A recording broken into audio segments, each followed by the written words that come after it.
Chapter 6 dives us into the second year of Animal Farm, where life goes on much the same trajectory as it started on in Chapter 5. Snowball is gone, and Napoleon and the other pigs continue to press their agenda forward. The very first line of the chapter tells us that the animals are working like slaves, but is quick to tell us that they're happy because they're working for themselves and not for humans.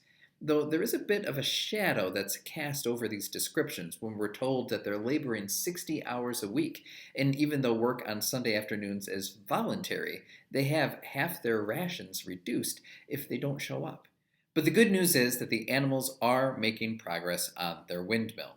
The promise of the windmill is that it will create less work for the animals once it's completed, and the animals work with not only themselves, but with future generations of animals in mind.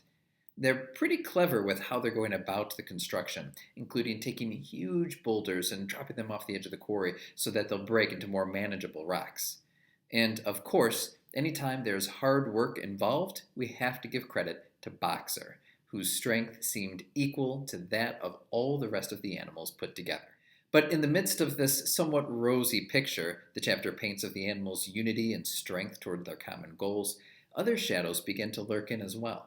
One obvious problem on Animal Farm is that they cannot truly produce everything they need for themselves, such as horseshoes, nails, and machinery for the windmill. To resolve this issue, Napoleon hires a human broker, Mr. Whymper, to help the animals engage in trade. He announces to the animals that they will begin selling hay and wheat, and maybe even some eggs, all in order to purchase what they need for the windmill. Now, if you're thinking to yourself, doesn't that go against one of the early principles that the animals established for themselves? Then you'd be right.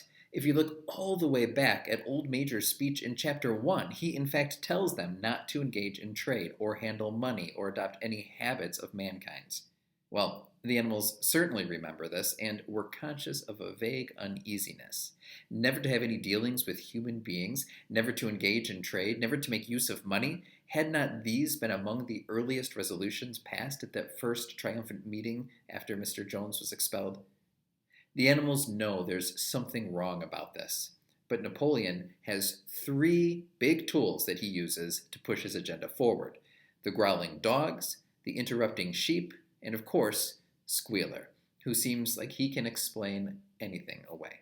In fact, Squealer challenges the animals to find the rules against trade and money in writing somewhere, having the audacity to tell them these ideas were just in their imaginations, and there's nothing wrong with what Napoleon is proposing. In fact, Napoleon is doing this for the good of Animal Farm. So now, not only does Mr. Whymper, a human, show up every Monday on the farm to help with trade and money, but something even more overtly sinister begins to happen as well. The pigs move themselves into Mr. Jones's old farmhouse. Now, originally, the farmhouse was declared to be a museum and left uninhabited, but the pigs begin using it as their own personal residence. The most egregious action comes when it's discovered that the pigs have been sleeping in the beds. If you remember back to Chapter 1 in Old Major's speech and Chapter 2 when the 7 Commandments were written, both specifically state that no animal shall sleep in a bed. Clover, the horse, is smart enough to remember this and actually checks the commandment that's written on the barn wall, only to discover that the commandment has been changed. It now says, "No animal shall sleep in a bed with sheets." And Squealer, who we should note is escorted now by multiple dogs, again offers his slippery explanation, stating that a bed merely means a place to sleep in. The rule was against sheets, which are a human invention. And then, just to show you how far the pigs are going to adopt these luxuries and privileges for themselves, they tell the animals that they'll all be waking up an hour later than the rest of the animals. Just contrast this to Boxer, who starts waking up earlier and earlier to work harder for the farm. And now the pigs are sleeping late in beds and engaging in trade and dealing with humans, even though the pigs keep saying that they have all the animals' best interests at heart. Their actions are beginning to disclose a different story. But the most heartbreaking part of the story comes at the end of the chapter.